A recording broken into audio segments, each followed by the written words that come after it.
Hello, this is Julia Barbaro, host of the Julia and Gino podcast. I'm here with the co-founder of Jake and Gino, my husband and co-host, Gino Barbaro. Hey, Julia. Hey. How are we doing? Amazing. I've got a great author today. I love the book. Great color, nice green book. The guest today is the founding pastor of Compass Bible Church, Dr. Mike Fabarez. In his latest book, Raising Men Not Boys, Mike helps parents envision their son's future, navigate the teenage years, and prepare them to not only face the world, but contribute to it. Welcome to the show, Dr. Mike.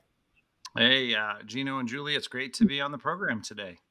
This is an exciting, I know you're going to jump in, but this is an exciting topic for me because we have one son, he's going to be 21 this year. And I just, wow, to watch him grow up and to go from, infancy to little boy to man is just absolutely, for a mother, is just so beautiful. And I just want to encourage everyone, just take a minute and step back and just notice your boys, because they grow into a man and it's incredibly beautiful. And a lot of times as moms, we want to hold on to that little kid. We want to hold on and take care and hover over them. But it's just a freedom to just let them go. And I'll jump in here because Julia maybe didn't read the book, because in the book, Mike says we as parents are heading towards a separation of our kids. And you want to hold on. No, but I love it, the separation. Let's just hold on. That was just something cute to say. I love the separation of watching them grow into adulthood. You saw the backtracking. Yeah. She backtracked a little bit. It's okay. But it's true that what we're trying to do as parents, I think, Mike, Dr. Mike, before you jump in here, is we're trying to prepare our children to become adults, to leave the nest, to equip them with the tools and the skills to be able to make their own decisions. And I think Dr. Mike in the book goes through that about raising boys specifically. What made you want to write the book, Dr. Mike? Well, I wasn't really setting out to write this book, but I sent my two boys off to college. I got 3 kids, 2 boys and a daughter. And the dean of the school actually got a hold of me and said, I've met your sons, and I just, whatever you've done, is there any way you could put that in a book and get some of your principles of parenting down? Because we're not getting a lot of young men like this in our college. So I didn't know if he was just trying to flatter me and ask for a donation for the college or what, but I didn't, even that was a nice statement. And I thought, well, it's an idea. And I had a publisher, I published a handful of books, and he said, you got any ideas on your mind? And I said, nah, but then I thought, oh, you know what? I had someone challenge me about writing a parenting book, particularly about raising young men. And the publisher goes, oh, we need that. And so off we went. And I remember sitting down, my wife and I took a little, I think it was a anniversary trip down to San Diego. I live here in South Orange County, California, but we went down the coast and we sat in the restaurant of the hotel, and on a napkin, we just sketched out what were the principles that kind of governed our parenting that helped us, raise our boys. And that became the table of contents. And then I went off to write it, and it's done really well. I mean, it's been a book that a lot of people have picked up, I think, because of the culture we're in. I mean, you talk about, Julie, about looking at your boys and what a precious thing it is to raise a young man. It's not valued by our culture the way it ought to be. So I think there's a thirst for it, right? How do I raise a man? And I'm proud that I raised a young man, and he's standing on his own, and he's out there. He's not in the basement of my house at 30 playing video games. That's a good thing. You've done a good thing. And I think we need to value that. And, we're in a culture that, though they're constantly saying we're misogynistic, there's a word that wasn't even in my spell check when I started the book, the word misandry. Misandry is the opposite of being misogynistic. And misandry is where we are as a culture, where we're really denigrating men and boys all the time. And you couldn't take a commercial, let's just say a commercial, where you got the dumb dad and the stupid boyfriend, or the dumb guy on the commercial, and the girl's got all the answers. She's the smart one, puts the man in his place. You couldn't flip that around in our culture, right? I mean, that'd be like, oh, you're bagging on women. Well, we're bagging on men all the time. And this is about pounding our chest or trying to make our kid this middle linebacker of the football team necessarily, but it is like, hey, there's something to being a boy, and there's something to being a young man, and there's something good about being a man, and those distinctions, we should celebrate them, and we should understand that raising a young boy in our home that goes off to stand on his own 2 feet, and he's not just chasing porn and video games, that's a good thing. A productive citizen in our culture who cares for family members, who cares for the society, who takes leadership roles because he wants to serve. I mean, we need more of that, not less of it. And so we just wanted to bring out of the shadows the process of raising our boys and saying it's a good thing. And like you just said, Julia, we can be proud of raising our boys to be men. Mike, when your donation-seeking friend came to you and said, I want more of this, what was this? Like, specifically, what did he say you had done a good job about raising your boys? That's a good question. And it was at dinner. They had invited me out to this dinner. It was just a simple restaurant. I didn't dig deep, like, hey, tell me more about why you like my boys. But I just think the gist of what I caught from what he was impressed with was they were responsible. They had a good work ethic. They cared about doing whatever they did and doing it well. They weren't just the shrug your shoulders kind of, I don't care, it doesn't matter, the guys that just want to play all the time. And I don't think my boys are necessarily exceptional. They've both grown up to be leaders, which is great. But I just think he was impressed by the fact that they weren't a lot of the detached kind of down and out basement dweller boys that I think we have a lot of people doing. They just want to play games all day. Next big question, and then I'll let my wife jump in here because I got tons of questions here because this is a man's podcast, so I feel like testosterone here. I'm outnumbered. In the book, it's great because you talk about God's design. What is God's design for grown men? Yeah, well, I think we've got to remember the first chapter of Genesis, that we're made in God's image, which to me is the most important thing of all, that we know our Creator. We're made to know and love and serve the God who made us. So I think that's the most important piece of all, that whether you're a male or a female, that you seek the God who says, come and seek me while I may be found, right? If you seek after me, I'll let myself be found by you. And I just think we need to get back to caring about the spiritual interior of our boys and our girls. And that one goes across both, genders. But when it comes to boys in particular, as God places Adam in a garden, he says, take this raw material and make it useful. Exercise dominion over it, right? And eventually out of the dirt, produce an iPhone, and produce a skyscraper, build an airplane. I mean, those are things that ultimately come from that commission to exercise dominion over creation, to be a good steward of it, knowing it's not yours, right? We're going to come and we're going to go, we're going to leave the world behind, the earth behind. I want to leave the world in a better place than when I came, at least in my little corner of it. So I want to teach boys to do that. And I think they have a particular role in caring for a family. I think that's the norm. And though I can celebrate singleness, and I appreciate when I find a young man in my church, for instance, that says, I'm just called like the Apostle Paul and Jesus to be single. Well, great, that's fine.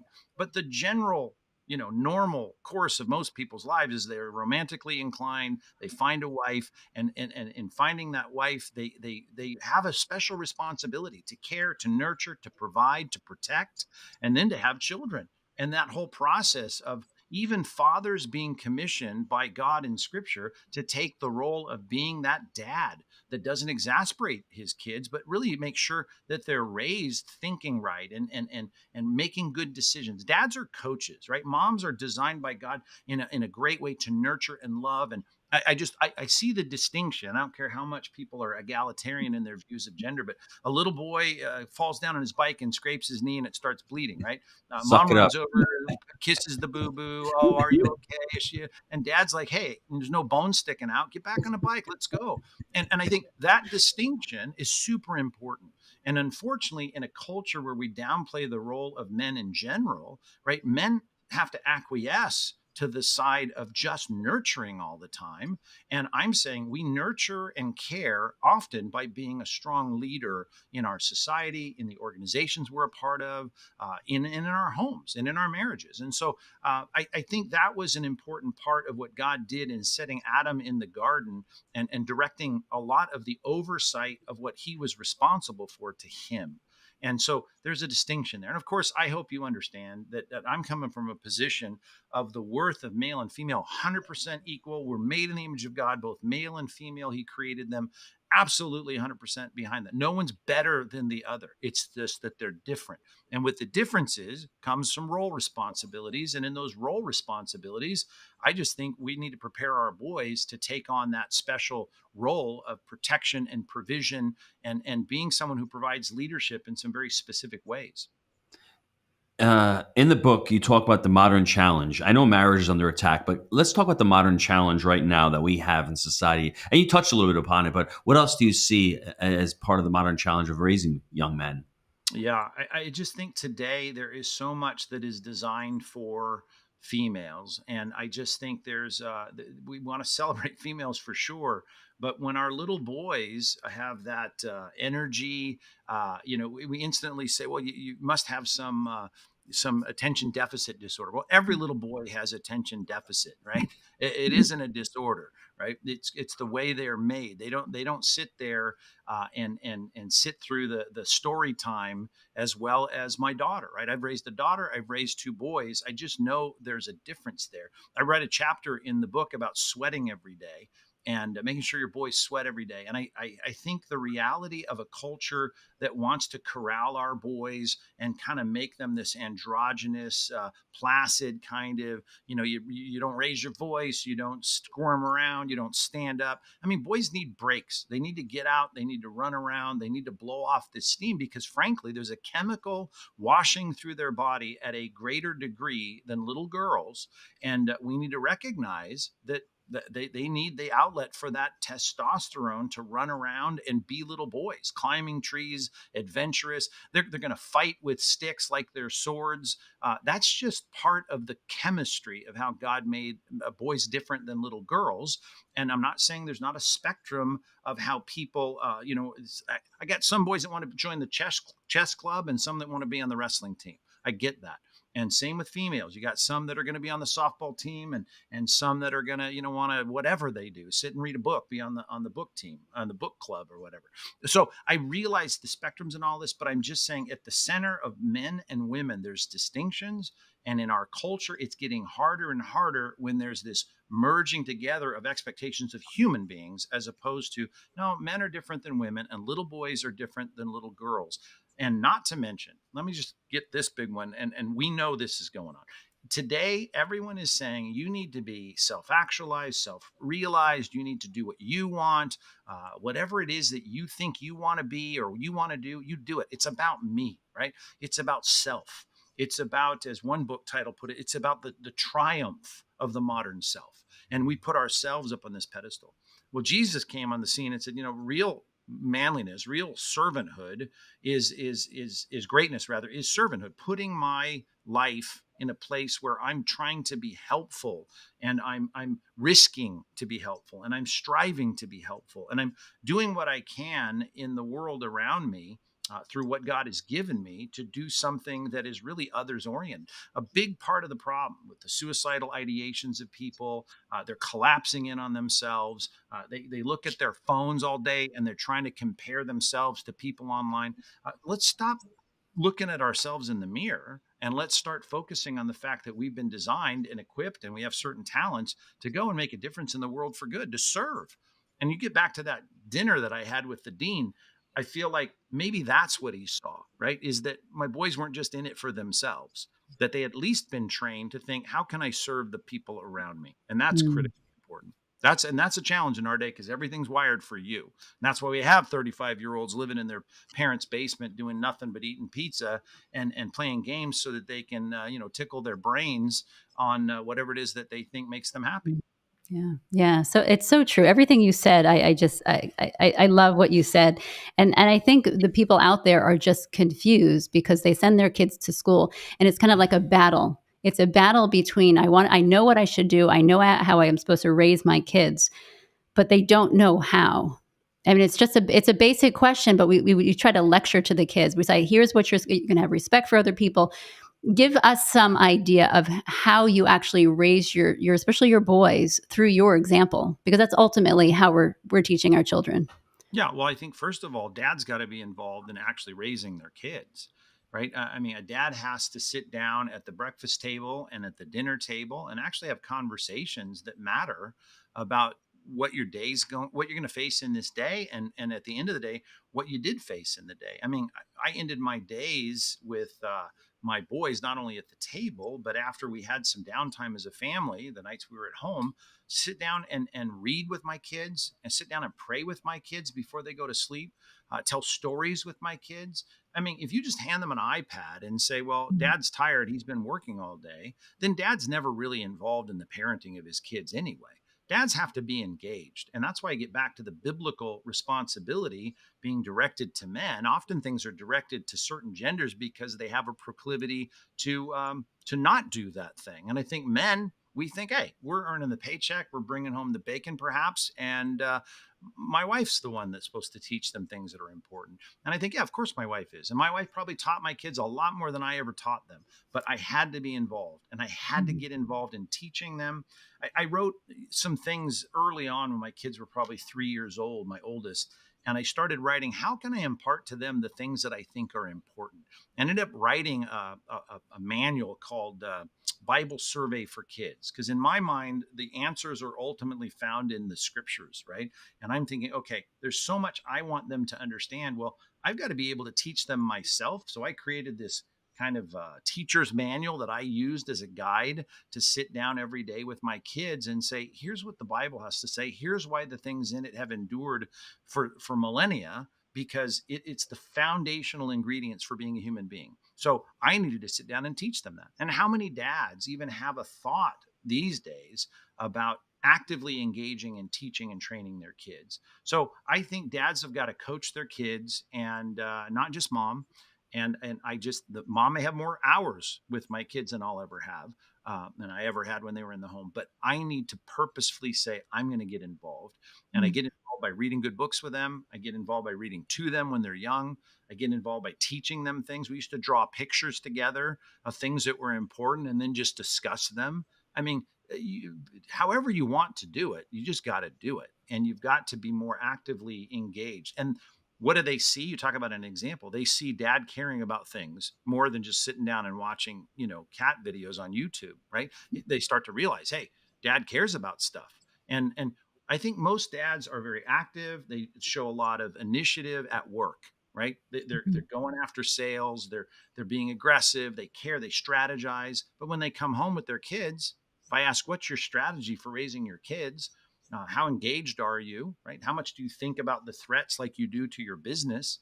A lot of dads don't think about it. So I'm saying, hey, think about it. And the book in part is just you saying, as a dad and a mom, let's think about how to do this. That is so good. I'm writing questions down as things pop up, because there's so many. I want to go so many different directions. But Dr. Mike, we know that you're not perfect. What mistakes did you make raising your boys? And maybe you can share some of those learned lessons with the listeners. Yeah. Well, I do think there are times you look back and you say, I wish I wouldn't have responded with my emotions in all of this. I think sometimes we need to cool off before we start laying into a lecture on our kids, or, and I'm not at all saying I shouldn't discipline my kids or I shouldn't have some consequences for of course. And sometimes it's good to know that dad's really irritated with this. But, there are times that you can respond emotionally to situations where you don't have all the facts.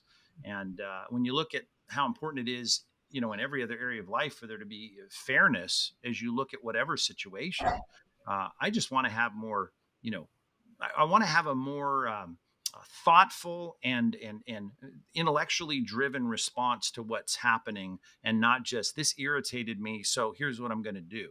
So I don't want to be as reactive. And there were times, of course, like most dads, we do react instead of thinking clearly. I think sometimes there was a greater interest in them doing well in school, when I realized you can get an A on a test, but that doesn't matter as much as your character at other things. It may have been how you acted on the baseball field on Friday night. And I'm more concerned about whether you did well in geometry. And so, my kids, I think they knew, and that was at least coming out of my mouth. I think an A on earth, as my old pastor used to say, could be an F in heaven. And an F on earth, though, it could be an A in heaven. And you have to really think through what's most important. And so there's a line my wife and I used a lot.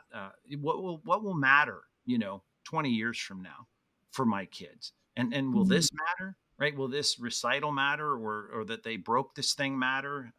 You got to think about things with a bigger picture. And that's really where the book starts. It starts with thinking, imagine your kids years from now, and start working toward that.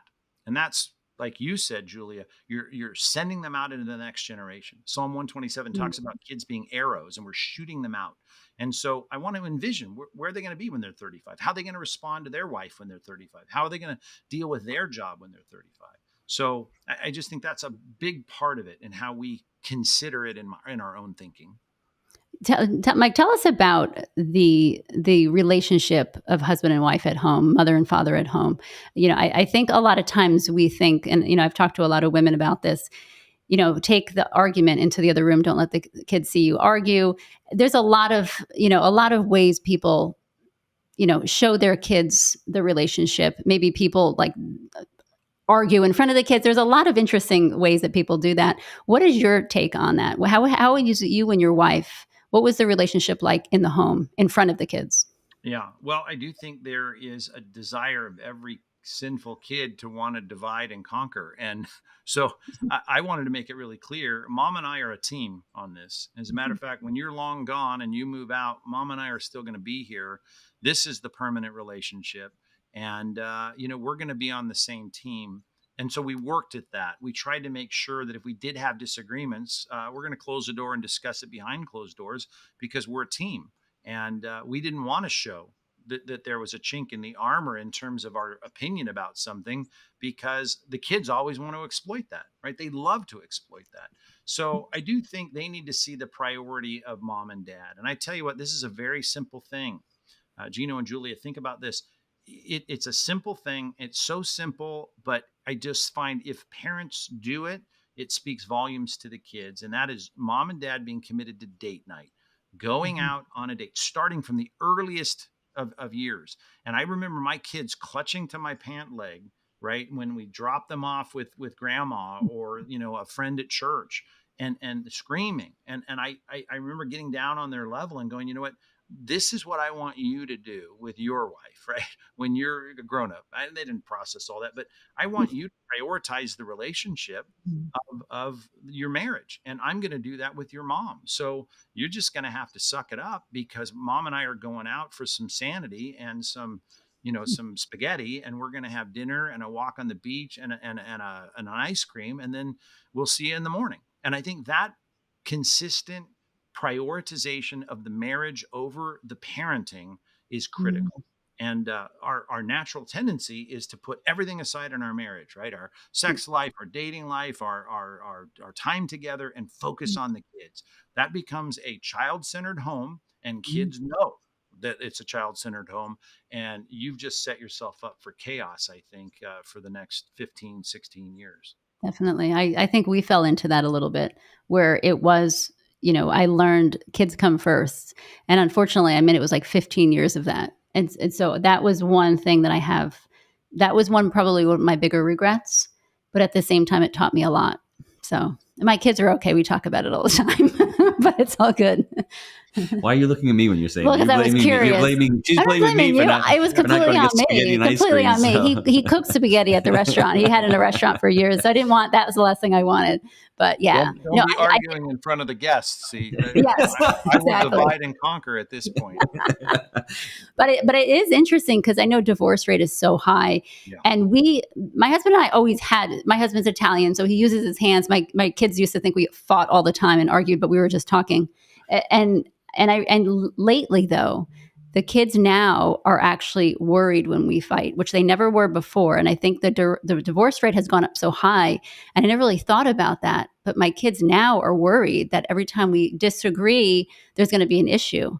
And so that kind of makes me sad a little bit, because, wow, what a stress that I didn't even realize that the kids had in society in general, because people are getting divorced over the littlest of things nowadays. So there's no respect for marriage. What's the question? That fosters security. And I don't think a kid's going to thrive without feeling some sense of security. Yes. And you can say all you want. And again, I understand there are situations you can't avoid, and there are divorces that happen. But I often say a bad or difficult marriage is better than a good divorce. And because when I sit down and I tell my 5-year-old, listen, Mom and I don't love each other anymore, but I'll always love you. That's a hard argument to pitch to a kid who will instantly not believe that as dad packs up his bags and heads to the hotel and finds another house.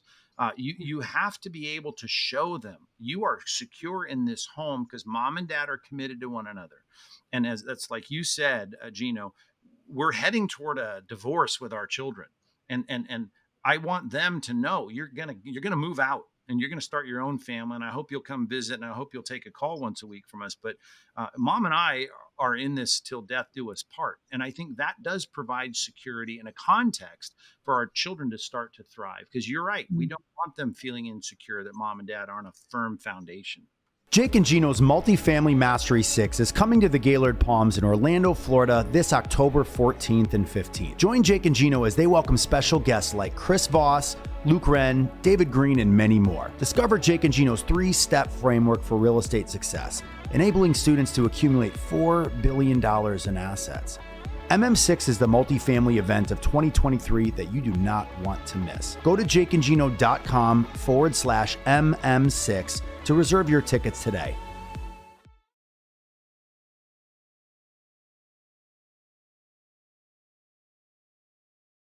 Yeah.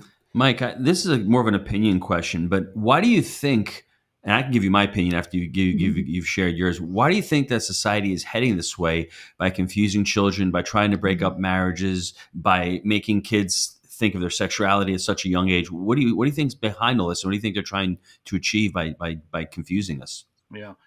And you know, I like to say I'm not a conspiratorialist, but there is a spiritual conspiracy. And I think it links up somewhere in a spiritual realm that this is what Jesus kept telling us Satan is out to do. He's out to quote John 10, to steal and kill and destroy.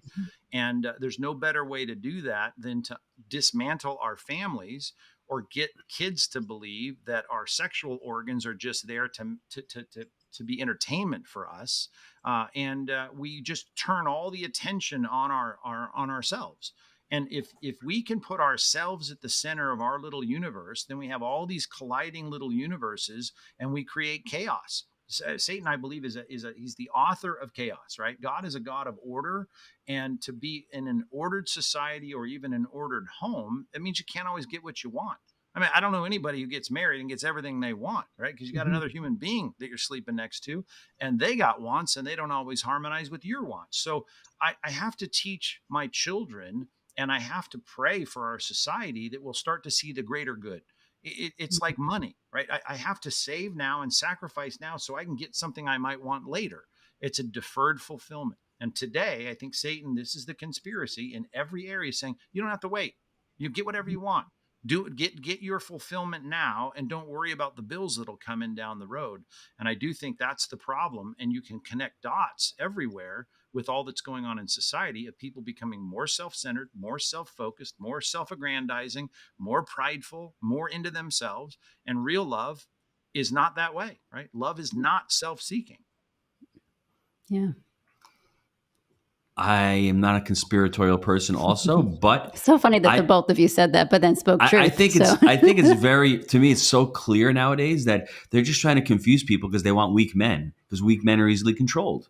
And you'll have the evil men who are strong, like the Putins of the world and like whoever's running our government now, they'll take over. And when you have a weak person, and I don't mean just strength as in someone, I'm talking about strength of character, strength of conviction, strength of integrity. If you don't have any of the strengths and you have weaknesses, you can easily control that person. We've seen that happen over COVID over the last 3 years. And I think that's what they've been trying to do. And you've seen the effects. And there's very little pushback. There's very little conviction. And everyone's going with the flow when instead we should be saying, hey, time out. That doesn't sound like a good idea. I mean, and 3 years later, you're like, they lied on that again. And and there's another one. And there's another one. And it keeps going down. So to me, you're a little bit kinder than I am. I just seen it as I get older. It just seems very, very, very, very simple. Strong men make good times. Good times make weak men. Weak men make tough times, and tough times make strong men, and that's been the circle, ever since. And that's what's going to happen again now. These tough times are going to make some really strong men, and we need strong men.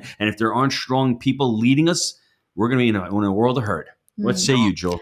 Yeah. Well, like Mike said, it comes from somewhere, and I know it's a spiritual attack. And so, yes, I 100% agree, but it starts from something, and it's not men. I'm sorry. No, that's right. I'm the simple guy. No, but I tell you, you've said it so well, Yeah. the idea of the weakness of this herd mentality and everyone being unquestioning about a few people that have strong opinions and tell you not to dissent. If we don't raise people to think for themselves, right, to have the courage to disagree. Today, you can't even debate ideas. Go on a university campus. I'm not far from University of California, Irvine. If I go on the campus today and I say, I don't agree with the modern view of X, Y, or Z, we don't have arguments, right? All we have, I mean that in the best sense, we don't get to reason together and try and persuade one another. I get shouted down. You're going to yell at me. You're going to call me names, right? In logic class, we call that ad hominem arguments, where they attack you and not the argument. So you're right. Where are we going to have people that are going to think and clearly question and then say, you can't shut me down and censor me, right? This country was founded. Think about our country, which thankfully was a little respite of the grace of God, where people said things like, yeah, the printing press is a very powerful tool. And anyone can put any idea, can be an idiot and say stupid things in a booklet, and it looks very professional because it's been typeset. But you know what? We want the freedom for you to do that. You say what you want. We'll let the arguments go out there, and we will let you figure out what's true. We don't need to say, oh, we need to do rules because there's an internet. We need to do rules because, people can put up podcasts and blogs. The principle was in our founding documents, which I think was super important, that we're not going to censor what people say. We're not going to think about the misinformation vocabulary of the last 3 years, right? Like, what does that mean? Like, all of a sudden now, because I'm saying something you don't agree with, you can shut me down? Insanity. That's insanity. We had the test case back in the early days when they were wearing knickers and wigs. They were saying the printing press could be a dangerous tool, but we know we can't have a society that doesn't degenerate into a dictatorship unless we have the free exchange of ideas and have people that are willing to stand up and debate these things. You can't debate today on a college or university campus. You just can't. You'll get yelled down by the blue-haired people that'll tell you you're a bigot. And that's just got to end by the fact that we've got, I think, men and women who are going to be raised in good families to say we're not going to live by those rules. I think one of the things that in our house anyway, and this is it's hard as the parent, but we have to teach the kids that, you go to school, if you ask a question, you literally get in trouble. You get sent to the principal for questioning anything. And I think we have to remember is that let the kids not talk back, but question what we're asking them to do. And I think that's been helpful for the kids to be able to get that courage to stand up for what's right. I agree. Dr. Mike, what's in your future? What are you looking forward to do in your future? I have another question. Okay. Well, yeah, the next book I got coming out, by the way, is an interesting one. I just finished it, doing some final edits. The publisher's about to put it out. It's on envy. And what's interesting about envy, and I kind of worked backwards in this, I saw so much envy that was driving the societal chaos that we have. And all the talk when we went from equality to equity, I thought, okay, the big problem is here, this kind of, you can't have a bigger slice of cake than I have. And I thought, what is that? That's societal envy. And then, of course, I started opening my Bible to say, well, that's everywhere, all the way down to the first murder in Scripture. Cain murders Abel because he's envious that he has something, in that case, the favor of God that he doesn't have. So when I started tracing it, I saw it everywhere in the Bible. Not only do I see it in people's conflicts in the home and in the church and in society and the workplace, but I see it everywhere in the Bible, even to the place where Pilate could look at the Pharisees and say, I know they've delivered Jesus over to be crucified because they were envious. So envy is a big problem. If you look back at the early church for the first, 400 or 500 years, they talked a lot about envy. But when was the last time you read a book about the problem of envy? So I wrote a book called Envy, one word title, subtitle is A Big Problem You Didn't Know You Had. And so that's in my future. I've been thinking a lot about that, and maybe I can come back on the show one day and talk about that book. It should be out in November. But I do think we've got internal conflicts in our hearts that end up coming out in our mouths, in our relationships, and then in society at large that we're not addressing. The early church talked about the 7 deadly sins. Well, envy was one of the 7 deadly sins. And I don't want to be known for writing a series of 7 books, but I think this one needed to be written first, because I don't have many people saying, Pastor Mike, I'm really struggling with the sin of envy. No one confesses that to me. And that shows me Satan's good at flying this one under the radar. Solomon once said, it's amazing how much work is done among men purely out of envy. A quote from Ecclesiastes. So I think we need to talk about it. It drives sometimes the businessman. It'll drive the woman picking out clothes. It'll drive the kid on the little league team. And we've got to say, wait a minute, there's something better than envy. And it's called contentment and being responsible as a human being and being fine at the end of the day that I've done my work. As is put in Ecclesiastes 5, that I'm found joy in the work that God's called me to do. And that's not the work that's, the guy's selling more books than me or leading a bigger church than me. So that's what's on my mind, and that's what's in my future. That's an excellent book. That is amazing. Definitely. We're definitely going to have you on. But before we let you go, I do want to ask you a question, because we talk about family life. We talk about, being the parents of the home. Let's just really quick talk about the importance of community, stepping outside of the home, because we could teach our kids everything inside, but now we've all stepped out into the world, and who we're hanging out with, who our kids are hanging out with, who our friends are as parents, who we're letting into our home. Talk about that for a minute, about the importance of community. Huge. I mean, here's the Apostle Paul talking to adults in Corinth, which was a very rich, economically prosperous city. He said, do not be deceived. Bad company corrupts good morals. So it really, that sounds like something you'd hear in a youth group, but he's talking to civic leaders and businessmen and women of a high standing. And he's saying it's all often comes down to who you're hanging out with, who your community is, what's your circle beyond your family. And so I think we can train our kids to do a lot of right things in our home. We can get them to think rightly. But soon as they find 2 or 3 of their best buddies that say, oh, that's ridiculous, your parents are squares, all that gets flushed down the toilet pretty quickly. So I think what we need is to be I try to raise my kids without a ton of rules, but one of the rules we had is you got to be careful about who you're hanging out with. And I got the right to veto your friendships. And at some point, occasionally you have to do that, at least subtly say, I don't think Johnny's the guy we want over for the movie night on Saturday. I think we pick, one of your other friends, because friendships and community and who you're hanging with, super important. It shapes your whole moral direction in life. Dr. Mike, where can the listeners get a hold of you? PastorMike.com, believe it or not, is the easiest way to get me. And that takes you to, I'm on the radio. I'm close to 1,000 stations across the country. We do a 30-minute program where I just teach the Bible. And so if you go to PastorMike.com, it takes you to the place where all of that material is available for free. And people can just download it or stream it. They can find out where the broadcasts are in their area in the country. And it also take it all the other stuff I'm doing. I'm the president of a Bible college out here in Southern California, run a church. We have a church planning association. So it'll eventually get you to all that other stuff. But a lot of people are trying to find out what I think on this issue or that, or what I think about the Bible. PastorMike.com is the launching point for all of that. We want to thank you for being on the show. I mean, Raising Men, Not Boys is an amazing book. I think you should go out there. If you're a dad struggling to raise your children, and even if you're not struggling, you just want to get a couple of tips on how to become a better father, I would listen to the podcast again, and I would go out, buy the book.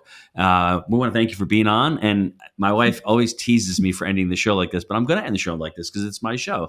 I'm Gino. She's Julia, and we're Julie and Gino. Thanks, Dr. Mike. Thank you.